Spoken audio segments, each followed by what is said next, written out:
Hello, and welcome back to Random Vids. Today I decided to do something a little different, something I've never done on this channel before. And, as the title says, I'm going to be talking about one of my absolute favorite phone games of all time. Ain't that kind of funny? No, it's not Mario Kart Tour.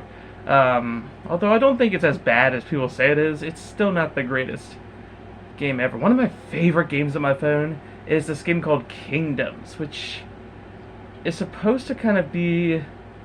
I guess you kind of build your own theme park, and then you can have your own Disney characters walk around the park and stuff. It's really cool and all, but it ain't perfect.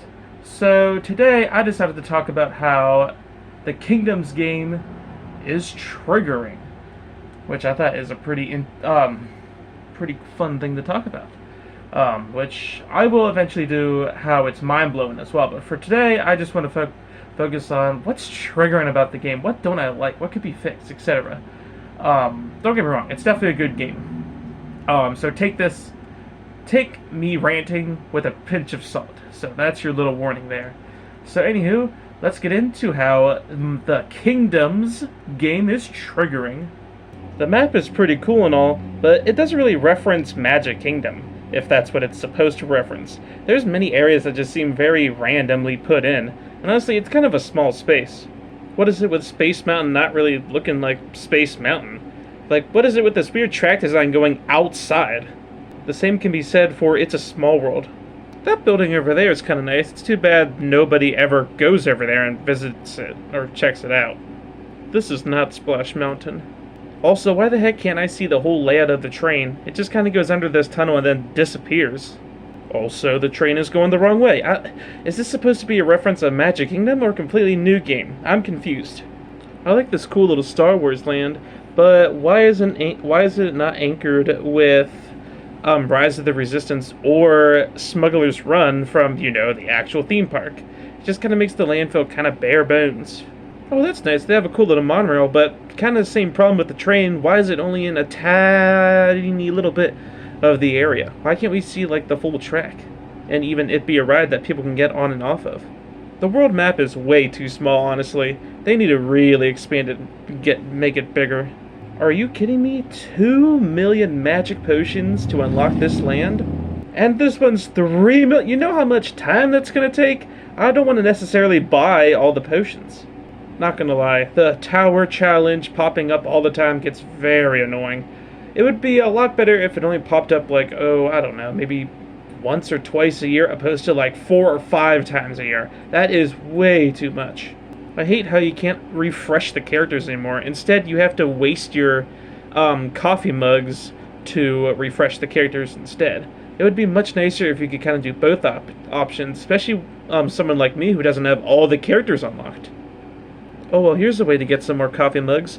Well, it only lets me do like 1 or 2, and then the rest you have to defeat all these ghosts to do more. Well, what's the point of... Oh my gosh, this whole event is so annoying, not gonna lie.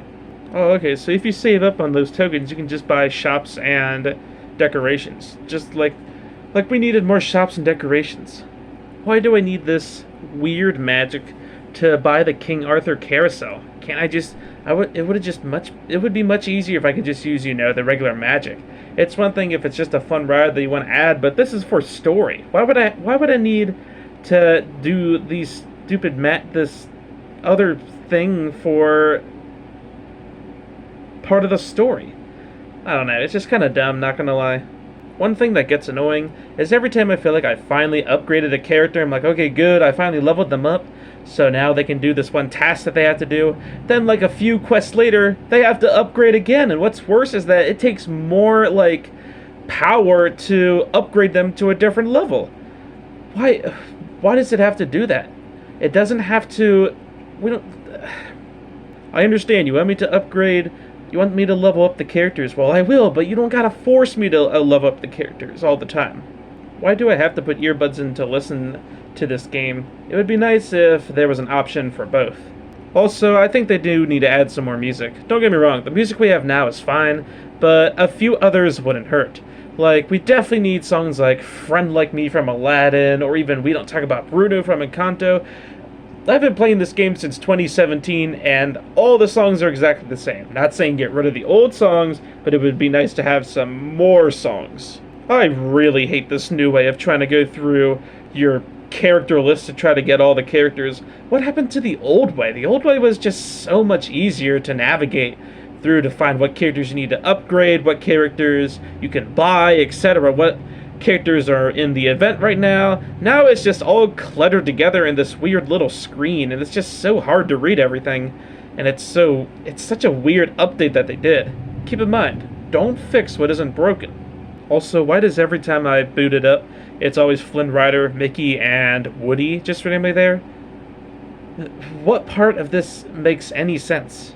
So you can only have 100 characters in the park, if I'm reading that correctly? I hope that's not true. I wouldn't have more than just 100 characters. What if I'm not done leveling them up? What if they're all good characters and I want to keep them there? This is why they need to expand the map, so that we have more room for different buildings and stuff, and we have more room for more characters to roam around. I don't think we should have a limit on how many characters we have, though. The graphics overall are pretty good, but they can honestly be better. So there is a lot of characters, but there is some genres that we have that are just randomly missing characters. So I'm going to quickly go through the ones that are missing some characters, or characters I feel like should be in the game.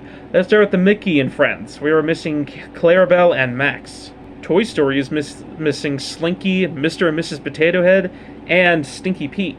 From Big Hero 6, they're missing Aunt Cass. Sleeping Beauty is missing Maleficent. Now I know, Maleficent is the main villain of the story, but if Merlin can be the main hero of the story and he's also a playable character, then they can add Maleficent to Sleeping Beauty. Zootopia is missing Mayor Bellwether. Lady and the Tramp is missing Scamp and Angel. And yeah, they're sequel characters, but they also have Angel from Lilo and Stitch, and she's a sequel character too, so... Emperor's New Groove is missing Birdwell. Also, why the heck is Cusco the llama version? Why can't we just have the human version? The Incredibles series is missing the villain from the second movie. Finding Nemo is missing Tad, Pearl, and Sheldon. Man, oh man, 101 Dalmatians is missing a lot. So where on earth is Jasper, Horace, Roger, Anita, and Nanny at? They're all missing randomly. Ice Age is missing Crash, Eddie, and Ellie. And Peaches, too. And that's about it, character-wise. It's nice they're doing updates to add more characters and all, but there's definitely a lot that are missing. So we have Blue Sky in this game, but we don't even have Disney Junior stuff in this game yet. What about some of those TV shows from Disney? It would be really cool seeing some of those TV shows in this game. Like, what about Sophia the First? Or Jake and the Neverland Pirates? Or, you know, Puppy Dog Pals or Pupstruction. Any TV show made by Disney would be really cool. Who would waste 50 rupees just for a decoration chest? The decoration chests are kind of dumb, honestly, because you get way so much decorations to begin with. You don't really ever need to ever waste 50 rupees just for one decoration chest. Or, sorry, 6 decoration chests, when you get them a lot anyway, so there's just kind of no point to getting them. Also, you get a lot of decorations in this game, which sometimes it's kind of cool, but at the same time, it's way too much. Especially even for like the restaurants. I stopped placing down the restaurants because my land is full of all these stupid decorations, so I just save them just for the cauldron at this point. Oh, look at that. You can just kind of, you know, put this over there, if I can just... Oh, it costs magic, because of course it does. And the magic is way more expensive than what you end up getting. Why can't it just be an even amount? Or, oh gee, I don't know, the main magic being a lot less for the cost and your reward just being a lot higher, especially for getting some of these really cool things like the large or giant stuff. That time when you finally get a character chest and you open it up and it's just a silly ride that you can pay for, or something even worse.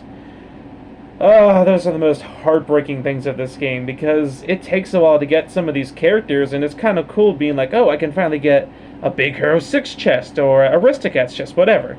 And then when you open it and it's just a silly ride, it just feels kind of wasted.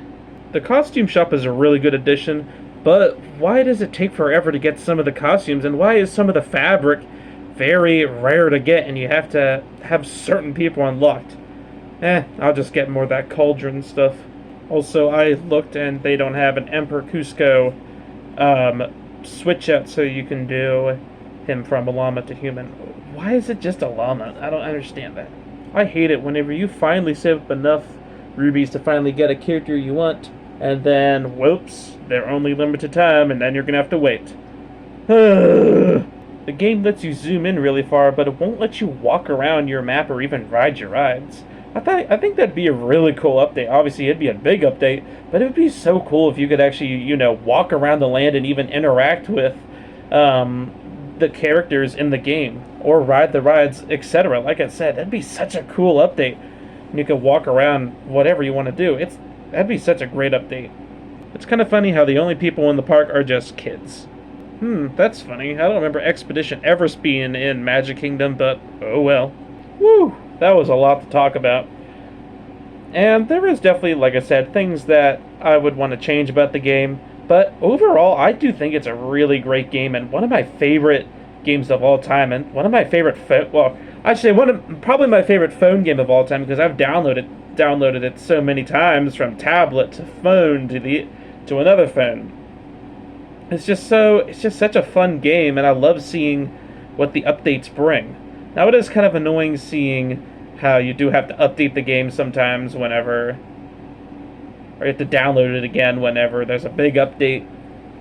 But besides that, I do think this game is really fun and worth the updates.